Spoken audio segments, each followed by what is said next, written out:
would like to introduce our next speaker who is going to join us virtually from the United Kingdom.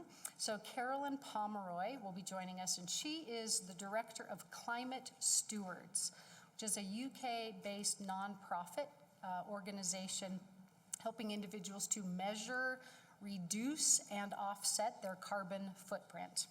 She has a master's degree in climate change, impacts, and sustainability, and is a regular speaker on climate change, creation care, and eco-church.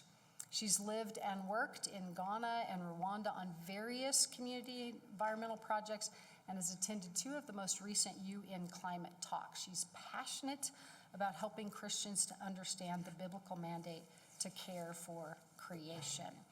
Oh, wonderful. Caroline, good to see you. Hello, good to be with you. We're just really so thankful that you're willing to join us, and especially at the end of a Friday day. I know it's at the end of your day there, so thank you for taking your Friday afternoon to spend with us. No problem. We have a couple of questions that we're going to ask Caroline to walk us through. I really would love to start with what you think are the obstacles to churches practicing care for creation.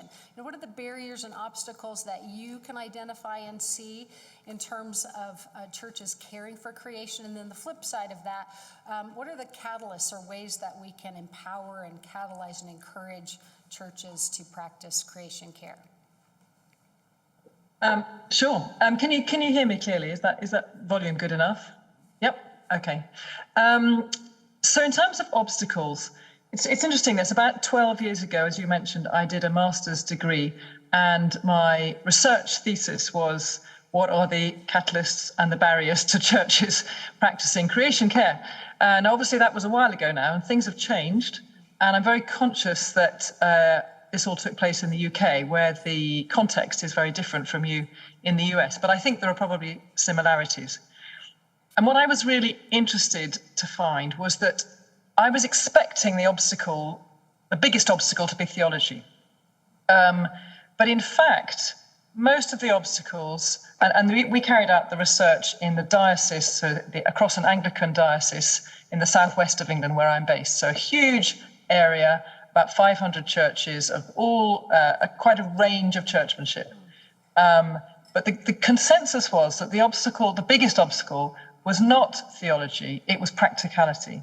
It was around priorities, it was around, we've got other more important things to do. It's because we don't quite know where to start. It's because our buildings are so, in our case particularly, so old and so ancient, it's difficult to know where to start in terms of making them energy efficient. And in some cases, it was around the priorities of the church. So that was the first finding which I discovered, which was really interesting.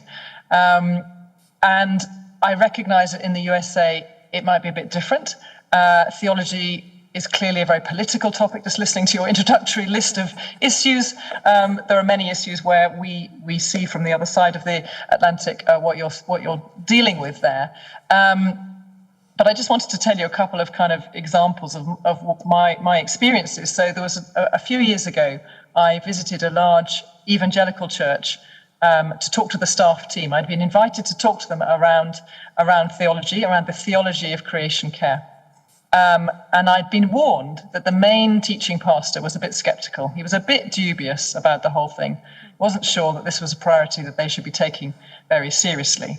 But luckily, he wouldn't be there that week because he was actually on a teaching tour in the US. So I thought, great, that's fine. And in fact, I was the second week of this teaching series. And in the previous week, one of my colleagues from Arusha, who another Christian environmental organization, had done an in-depth study of creation care, the theology of creation care, going right through the sort of biblical basis from Genesis to Revelation, talking about having dominion and not domination, the impact of sin, Jesus' love for the cosmos, for God so loved the world, the whole eschatology issues, all sorts of issues which I'm sure you'll be talking about today. So that had been covered last week, so I thought, oh great, now what am I going to talk about? So I thought, well, I'll just stick to one really simple point. So my first slide was, in fact, I'm going to share my slide if I can with you now. I hope you can see this. Can you see that picture? We can. With the Bible verse, yeah. So my first slide was this, and it was just a very simple picture of that Bible verse: love your neighbor as yourself. Because I thought that just summed up, really, for me, that sums up why we do this, why we care about creation, and going back to this, what are the objections? So I thought, that'll be fine, I'll just do this. I walked into the room, and the first person I saw was this man who was supposed to have been in America. And he wasn't in America. He was sitting right in front of me in the front row with his kind of arms crossed, looking really grumpy. Anyway, so I started off my talk with this, or a similar slide to this: love your neighbor as yourself. Why do we do this? We do this, the bottom line, we can go through all of that theology, but the bottom line is we're called to love our neighbors. We're called to love our global neighbors, our future neighbors, and even our non-human neighbors. So these categories of neighbor that Jesus calls us to love, who are all being impacted first and worst by climate change. And I went on to do my talk about what Climate Stewards does and all sorts of other things. And at the end of that event, we went out to have lunch, and this man sat next to me, and he said, that's really strange. He said, I've heard this over and over again. I've heard the theology, and I've never really understood it. But when I heard this one verse, love my neighbor, applied to climate change, I think I'm beginning to get it. I think I understand. So, sorry, that's a long way of answering your question, but in terms of catalysts and barriers, I think trying to find ways for people to understand how this connects with our faith is critically important. There will be practical barriers, physical barriers, lots of reasons why people don't want to get started on this journey.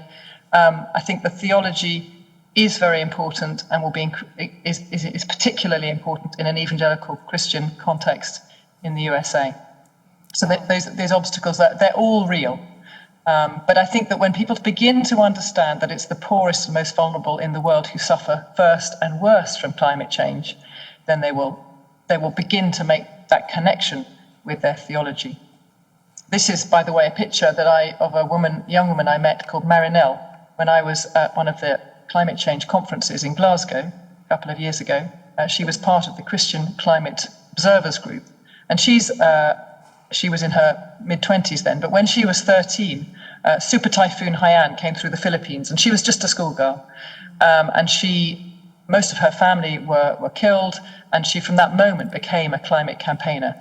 And she's a very articulate voice for why we as Christians should care about climate change, because it is people like her and her family who are being hit by rising sea levels, all the impacts of climate change that they are seeing in the Philippines. Wow. So that's a bit about what are the obstacles. The catalysts, I think some of you will be familiar with Catherine Hayhoe. She's an evangelical Christian, a climate scientist, a fantastic advocate for the climate and all of creation. And she talks about what does my tribe think? You know, what does everybody else think? And people tend to do what people like them do. So in fact, the science and even the theology are probably less important than the politics. So what are the catalysts? It's trying to find ways to engage with and trying to find ways to talk the same language as the people around us and answer the questions that those people around us are asking. Another catalyst, I think, is when a church or a group of Christians or anybody experiences a local climate-related disaster. Once climate change tends to be thought of as something which is far away, it's a distant threat, it's far away from me, it's on the other side of the world, it's affecting people who are not like me, or maybe people who are different from me in other ways, who are poorer than me or unable to do what I can do. But when it starts impacting our own communities, whether that's through wildfires in California, whether that's flooding, all of the impacts which are happening right now in the Western world as well as further away, I think that's another great way in which churches can start to engage with climate change and, deal with it as something that's affecting their congregation right now. And the other catalyst, which I think is really interesting, is finding ways to engage with our community, to speak about issues which are concerning people around us. Many years ago now, is this going to work? I went on a march. It was a campaign about climate change in the UK. You can see there's a very old, rather grainy photograph of us walking down Piccadilly, right in the centre of London, calling on the government to take action on climate change. And as we walked down Piccadilly with thousands of people, I was with a group from my town. I was with a non-Christian friend, and she looked around and she saw all these placards, and she saw that they were nearly all Christians. There were organisations like Tear Fund, like CAFOD, like Christian Aid, Operation Noah, Climate Stewards, Arusha. And she said, I had no idea. She said, if I was a Christian, it would be the most obvious thing in the world to look after the world that God had created. But I've never seen Christians doing this. And I'm so pleased that I've now seen Christians talking about this issue that I care so passionately about. So I think another reason, another motivating factor for us to get involved is because this is a topic which so many of our neighbours are passionately concerned about. And I think we as the church need to have a voice into that. Yeah. Wonderful. Thank you so much. The connection to ground people in the theology that's so foundational to our faith, and then to help people connect the dots between what feels like something that's far away with the events happening in our own lives and connect that with our public witness. Really, really important. Thank you. Caroline, I'd love to ask you a little bit more about Climate Stewards, if I can. I would love for you to share with us what Climate Stewards is doing to help churches and Christian organizations make real impacts related to climate change. Maybe give us a little taste of what Climate Stewards is focusing on and emphasizing to help churches. Sure. So Climate Stewards, as you said, is a Christian organization. We are connected to the Arusha family of organizations. I think you have Rachel with you there speaking later from Arusha, or connected with Arusha. So we particularly help individuals and businesses and churches and Christian non-profit organizations, mission agencies, etc., to think through everything to do with climate change. So we do it in three kind of categories. We talk about measuring. So what is my carbon footprint? What is my impact of either me as an individual or my church, my organization? What is our carbon footprint? What's our climate impact on the planet? Then, so that's the measure bit. The reduce bit is how can I reduce it? And the final part is to offset, which means compensating for those emissions in a responsible way. So just very briefly, the measuring. If we were in the room together, I'd have a big bag of Duplo blocks, so there's the big giant Legos, and we get people building their carbon footprint out of Lego. It's a really helpful way to help people engage with what does a ton of a gas look like? That's a strange concept, a ton of carbon dioxide. And as you will probably be aware, the average footprint in the USA is around 15 tons per person, 15 tons of carbon dioxide. In the UK, it's about half of that. In Rwanda, where I used to live, it's 0.1 of a ton. So it's just a fraction. You know, that's the reality. That's the difference in our lifestyles. And of course, that impact comes from burning fossil fuels through all the activities we undertake. So whether that's travel, heating our homes, cooling our homes, our churches, all the things we consume, our technology, our food, etc., etc. So measuring it is the first step. And what a church can do is that they can go on our website and they can find this carbon calculator tool, which you can see goes through the different categories of activity, from the buildings to the travel, including flying, food and expenditure. And that works for individuals, and it also works for a church. So this tool, which is called 360 Carbon, you'll find it on our website, enables the church to look at and work out what is our footprint as a church, how much fossil fuels are we responsible for burning each year. And that's the starting point. You can't reduce what you can't measure, what you haven't measured. So we need to start with knowing what our footprint is, and breaking that down a bit and working out where will be the big wins, where is it worth spending time and energy on reducing. So that's the measuring side of things. We then help people with lots of different tools on how they can reduce their footprint. We have a number of things again on our website.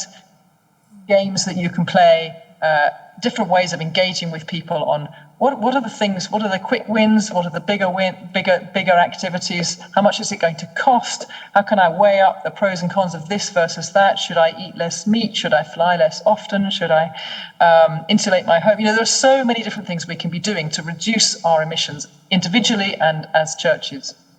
But so having measured it, we then want to think about what we can do. Other ways to help people start reducing their emissions will be around having policies, cutting carbon budgets as a church, making targets that we're sort of target setting to reduce our emissions, thinking about how we're getting to church, our transportation, really embedding creation care in the teaching and the theology of the church, so people are beginning to understand the biblical mandate for caring for creation, and that has a knock-on effect on how they behave. Thinking about advocacy, how do we lobby, how we advocate locally and nationally and internationally for better policies on climate change. So that's the reducing. And finally, the offsetting. So there's another reduced one, that's us lobbying in Glasgow. Carbon offsetting means compensating for our carbon emissions by funding activities which remove an equivalent amount of carbon dioxide from the atmosphere. So Climate Stewards has a number of partnerships with projects around the world. This is just one slide showing all of them. I hope you can see a little bit of that. Mm-hmm. But you can get the general idea is that what we're doing is working with partners in the global south. These are the people who are affected first and worst by climate change. So these projects include growing trees, indigenous trees, which bring many benefits to a community, as well as, of course, locking up carbon as they grow.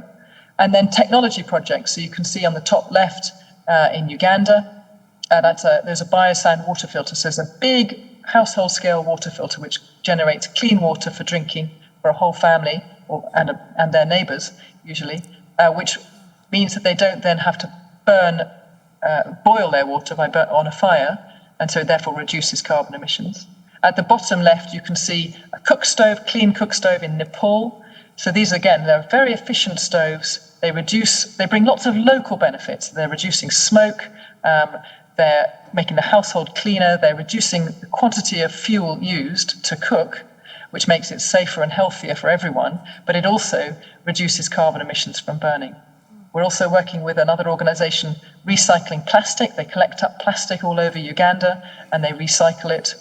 So lots of different appropriate technologies which are not only reducing or removing carbon, but they're also bringing multiple local benefits to the people and places where they're based. So they're like a win-win. And so if a church or an individual chooses to offset their carbon emissions, so for example, if you were going to fly from Denver to the UK, the carbon footprint of that flight would be around 2.5 tons. That's the bit of the plane that you're responsible for as an individual from one flight. And we would take the money that you've paid to offset and we would use it to fund these projects which would remove that 2.5 tons from the atmosphere. So it's kind of squaring the circle. Mm-hmm. So our sort of motto is to reduce what you can and offset the rest. By doing that, you will become carbon neutral and you will send a very powerful message, I think, to those around you about the importance of caring for creation. Wonderful, thank you. And since we're talking about climate stewards, Caroline, could you give us any other ideas? You've given us lots already in terms of how we can connect with what Climate Stewards is doing. But do you have any other ideas for our audience about how they could get started with Climate Stewards? Is it best to go to the website? Do you have other steps that our audience could take to become involved? Yes, I would say so. Start with the website. We have a US website, so do go on, just explore on the website, sign up for the newsletters, go on social media, find Climate Stewards there. Play around with the carbon calculators, sign up for 360 Carbon, get your church perhaps. The best way with a church is don't do it alone, it's quite a lonely business. But try and find a group, ideally involving your church leadership. They don't have to do all the work, but you need their buy-in, you need their support. So get a group together of people who are interested and concerned by this and start calculate your footprint. Start, find out where you're at. That's a good starting point. Look for extra resources. There are lots of good resources. I'm sure throughout today you'll be told about different resources. Our Rocha has got many. Climate Stewards, we've got a big resources page. There are lots of places to find good resources on climate change, creation care, and reduction. Follow Catherine Hayhoe, join the Evangelical Environmental Network. Just get sort of stuck into those networks. But the first thing with Climate Stewards is to start working out your footprint and then thinking about how you can reduce it. Great, thank you. And we have just a few minutes left, so I would love to have your perspective on, because we're in two different contexts, what could we, as Christians in the United States, learn from our brothers and sisters in the UK about impacting and helping mitigate and alleviate some of the consequences of climate change? That's a good question. I do recognise we're in very different contexts, and I think, although for us it feels like it's still a very big uphill struggle, we are in a national context where our government has announced a climate emergency. We're fully signed up to the Paris Agreement. Most of the major denominations are, in theory, on board, although in practice, in many churches, you wouldn't know that. So I think that some of the things that have been done by Christians in the UK, probably in the last 10 years, which is, I guess we might be a few years ahead of you in that sense, joining coalitions, finding common cause with people who share our concerns about the climate and the environment is really valuable. It's a great platform to show that, like I said earlier, Christians really care about these issues anyway. So it's a really good opportunity for witness. And I think adding our voice to the bigger cry on climate change is really valuable. Trying to depoliticize it, and I recognise this is not easy, but in the UK, there are lots of different movements. One very effective one is called the Climate Coalition. And the Climate Coalition is a coalition of many, many organisations that care about climate, including all the mainstream church denominations, some other faith groups as well, and then many other organisations, for example, the National Trust, which looks after our kind of heritage and landscape. Lots of lobby groups, environmental lobby groups, people like Surfers Against Sewage and those kinds of organisations. The Mothers Union, people who love rock climbing and skiing, football teams. What they're trying to do is to create this sort of messaging that climate change is affecting all of us. It shouldn't be political. So if we can, as the church, be part of those kind of groups, I can think of lots of examples where churches have joined with their town or their city or their region doing actions on climate, doing practical things, whether that's, planting trees or trying to encourage people to cycle more or ride sharing to work or church or school, lots of different activities. But if we, the church, can be part of that, I think we will have a bigger impact and a bigger voice. And I think people notice that we care about the same things as they do. And I think that what I learned from my research, certainly, and I've seen this through the eco-church scheme, is that if climate change and creation care and environmental stewardship are just the normal part of the daily life of a church, it will start to filter through and trickle down in every direction and to people's homes as well as in the church building. So helping to embed it in the life of the church is really valuable. Mm-hmm. Absolutely. Well, thank you so much for being with us and taking some time on a Friday evening for you to be with us. We really appreciate it so very much. Thank you. And we're going to sign off, or at least our tech folks are going to sign off, but let's thank Caroline for being with us.